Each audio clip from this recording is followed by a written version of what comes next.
kutoka katika viwanja hivi vya Tamasenga inapogongwa dabi, ule mpira mchele, mpira wali tembele.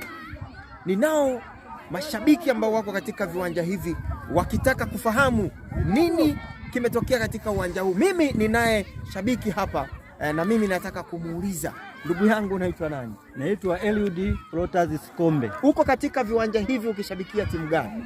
Nipo katika viwanja hivi nikishabikia timu ya Mpwita. Unaishabikia Mpwita. Vipi unaona Mpwita wanafanya vizuri katika mechi ya leo?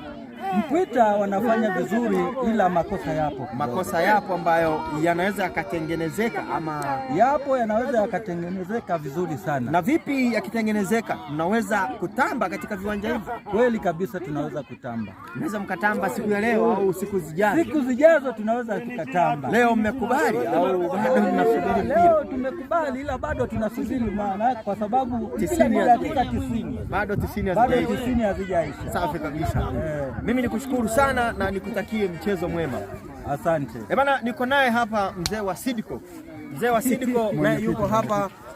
Huyu ndo mwenyekiti wa timu hii ambayo ipo katika viwanja hivi kwa siku ya leo. Mwenyekiti, unaonaje mchezo? Mimi naona timu yangu iko vizuri sana. Ndio maana niamua kuandika barua, kuletea barua, kwa sababu niona timu yangu iko vizuri. Uliona timu yako iko vizuri? Safi kabisa. Na unaona mpaka sasa dakika za mwisho hizi dakika za lala salama, unaamini unaweza ukatoboa? Naweza kutoboa. Unaweza ukatoboa? Naweza kutoboa. Kwa hizi dakika za mwisho hizi. Na vipi ikitokea hujashinda wewe na ameshinda mgeni wako?